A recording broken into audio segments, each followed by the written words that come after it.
हाँ, तो natural gases की अगर हम बात करें तो अभी आपने लास्ट क्लास में जो भी पढ़ा है, ठीक है, उसमें आपके रिसोर्सेज ही चल रहे थे। अभी चल रहे थे आपके कन्वेंशनल रिसोर्सेज, तो उसी में नेक्स्ट आपका जो है नेचुरल गैस से अगर हम बात करें तो नेचुरल गैस जो है वो एक बहुत ही यूजफुल रिसोर्स है। क्यों? क्योंकि इसकी जो डिमांड है वो काफ़ी हाई है। क्यों? क्योंकि ये जो है वो काफ़ी यूजफुल रहता है, ठीक है। इसका प्रोडक्शन एंड डिस्ट्रीब्यूशन जो है वो इजी रहता है, लेस एक्सपेंसिव, यानी कि खर्चा भी कम होता है इसमें।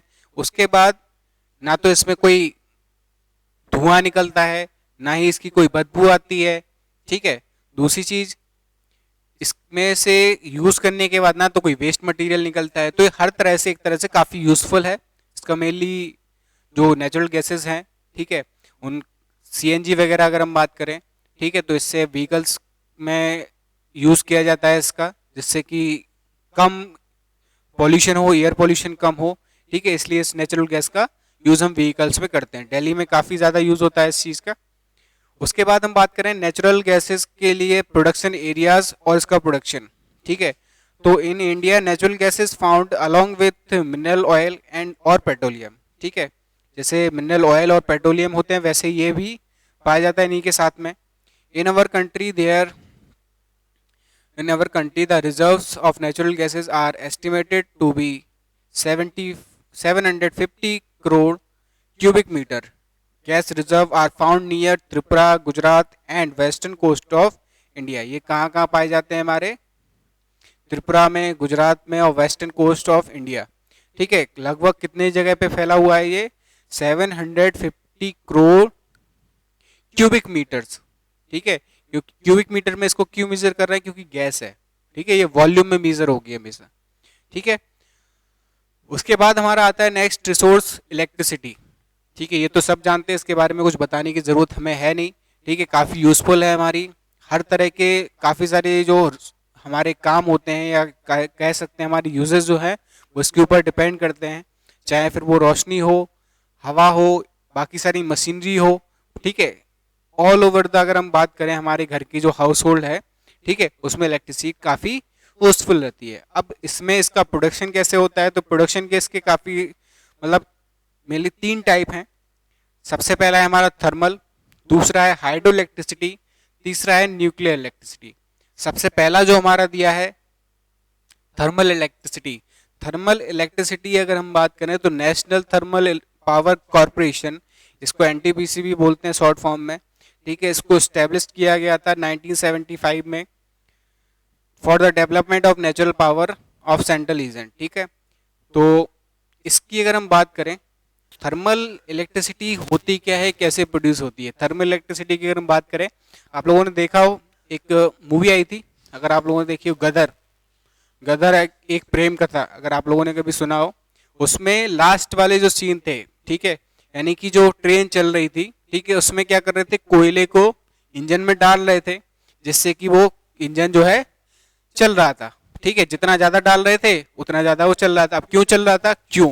क्योंकि वो थर्मल इलेक्ट्रिसिटी के ऊपर काम कर रहा था, ठीक है। उसमें क्या रहता था, जैसे ही हीट बढ़ रही थी, ठीक है, स्टीम जैसे ही हो रहा था वो, तो उससे क्या हो रहा था, इंजन फास्ट हो रहा था। कहने का मतलब ये है कि कोल है, पेट्रोलियम है, इन सब चीजों का यूज करके, ठीक है, स्टीम बनाई जाती है। स्टीम का ही यूज करके हमारी जो इलेक्ट्रिसिटी है उसको जनरेट किया जाता है, ठीक है। वो होता है हमारा थर्मल इलेक्ट्रिसिटी।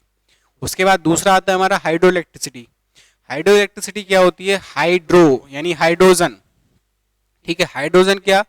पानी, H2O, पानी का जो फुल फॉर्म रहता है H2O, ठीक है।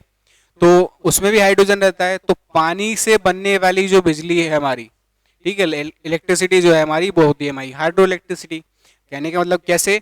अब जैसे कि रनिंग वाटर से जो बिजली बनाई जाती है, पानी को ऊपर से गिराया जा रहा है फ्लो में, ठीक है, वो कहाँ गिरता है? टरबाइन के ऊपर, ठीक है। यानी जो जनरेटर लगा है उसके टरबाइन को घुमाने में मदद करता है रनिंग वाटर, और जिससे कि इलेक्ट्रिसिटी प्रोड्यूस होती है। तो ये होता है हमारा हाइड्रो इलेक्ट्रिसिटी। उसके बाद हम बात करें न्यूक्लियर। न्यूक्लियर इलेक्ट्रिसिटी का मतलब है कुछ ऐसे मिनरल्स, ठीक है, कुछ ऐसे मिनरल्स जिनका यूज इलेक्ट्रिसिटी को प्रोड्यूस करने में किया जाता है, जैसे कि हमारे यूरेनियम है, थोरियम है, वैलियम है, ठीक है, जिक्रोनियम, ये सारे मिनरल्स जो हैं वो न्यूक्लियर एनर्जी को प्रोड्यूस करने में हेल्प करते हैं। ठीक है, उसके बाद आता है हमारा non conventional source of energy, जिसमें कि सबसे पहला है हमारा solar energy. Energy receive from sunlight is known as solar energy. ये तो सभी जानते हैं कि सूर्य से जो हीट, जो लाइट हमें मिल रही है वो सोलर एनर्जी है। उसका यूज काफी सारी चीजों में किया जाता है। सोलर कुकर में भी उसका यूज कर सकते हैं खाना बनाने के लिए, बड़े बड़े होटल्स में होता भी है। ठीक है, सोलर पैनल लगा के हम उससे इलेक्ट्रिसिटी भी प्रोड्यूस कर सकते हैं। ठीक है, उसके बाद दूसरा आता है हमारा विंड एनर्जी। विंड एनर्जी में कौन से होते हैं हमारे, विंड एनर्जी से अगर हम बात करें तो एक पवन चक्की, अगर आपने कभी छोटे में नाम सुना हो, ठीक है, तो उसमें क्या रहता है कि जो हाइड्रो इलेक्ट्रिसिटी है सेम प्रोसेस उसकी रहती है। हाइड्रो इलेक्ट्रिसिटी में पानी का यूज किया जाता है टरबाइन को घुमाने में, इसमें हवा का यूज किया जाता है। ऊपर एक बहुत बड़ा पंखा लगा रहता है जो कि हवा से घूमता है और उसको घूमने से नीचे जो टरबाइन लगा है वो घूमता है। ठीक है, तो उससे इलेक्ट्रिसिटी प्रोड्यूस होती है। तो ये भी विंड एनर्जी का भी यूज कर सकते हैं उस चीज के लिए। उसके बाद आता है हमारा बायोगैस एनर्जी। बायोगैस एनर्जी से मतलब है कि एक ये भी एनर्जी प्रोड्यूसिंग है, जिससे जैसे energy produced from the residues of agriculture, forest, animals, industry and other waste.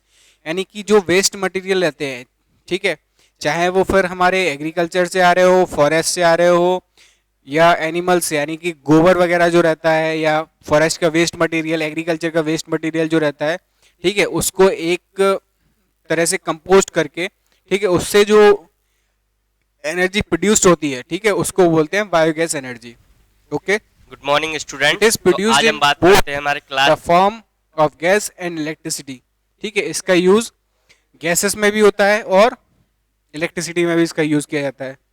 उसके बाद होता है हमारा जियोथर्मल एनर्जी। जियोथर्मल एनर्जी की अगर हम बात करें, की the the fundamental interior of unit the of earth is very hot. ठीक है, तो यानी क्या होता हमारी है अर्थ का जो light अंदर का मतलब हिस्सा जो है वो basic काफी unit गर्म है। अपनी life के बीच से में निकलते एनर्जी हैं। जनरेटेड यहाँ फ्रॉम पे दिस आयोडीन होंगे हो गई इज कॉल्ड Study जियोथर्मल करते हैं। एनर्जी। यानी बेस कि पे इस इसको हीट से जो मैं एनर्जी verify प्रोड्यूस की करेंगे। जाती है उसको ठीक जियोथर्मल है, एनर्जी तो बोलते हैं। पहला एग्जांपल हमने ले क्लियर है लिया इतनी बात।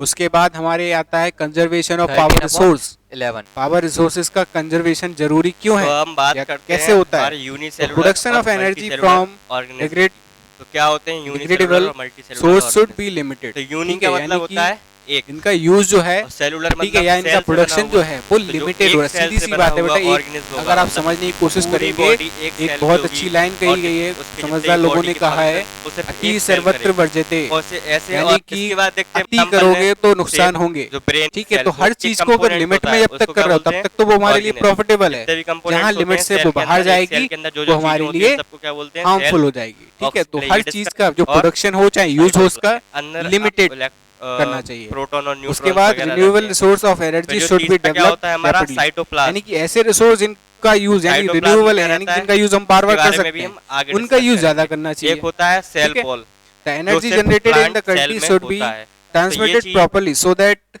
there is no energy loss during transmission। तो जो एनर्जी जनरेट की जाती है, ठीक है, उसको ट्रांसमिट करते रहना चाहिए प्रॉपरली, जिससे कि कोई लॉस ना हो उसका। ठीक है, यानी कि एनर्जी, अब सीधी सी बात है, हम सोलर एनर्जी की अगर हम बात करें, ठीक है, एनर्जी तो रोज आ रही, सूरज दादा तो रोज निकल रहे हैं, ठीक है, उसका यूज तो हम कर नहीं रहे। अगर कभी कर लिया कभी नहीं किया तो उसको ट्रांसमिट करना जरूरी है, जिससे कि हम उसका यूज करते रहें। ठीक है, जिससे कि उसका लॉस ना हो।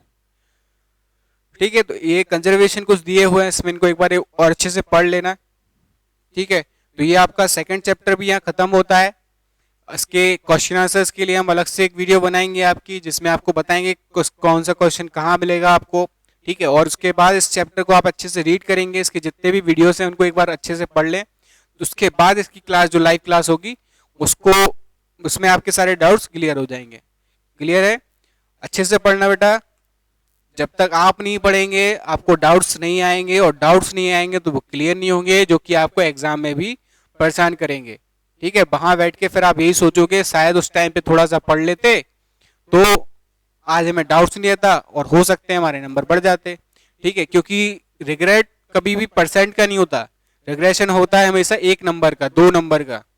ठीक है, कि 1-2 नंबर कम रह गए, परसेंट कम रहती वो तो फिर कुछ होते हैं बच्चे बिल्कुल कि हाँ 40 आ गई तो कोई दिक्कत नहीं है, 50 आ गई तो अच्छी बात है, 60 आ गई तो पार्टी, ठीक है, वो कंडीशन नहीं है, वो तो अलग है स्टूडेंट्स। लेकिन कुछ बच्चे जो मेहनत करते हैं, जिनकी मेहनत 1-2 नंबर से वेस्ट हो जाती है, तो वो इसी वजह से, क्योंकि वो प्रॉपर रिवीजन नहीं करते। इसलिए आप अच्छे से इसको एक बार रीड कर लें, जो भी डाउट्स रहेंगे उसको लाइव सेशन में डिस्कस कर लेंगे। Okay, thank you.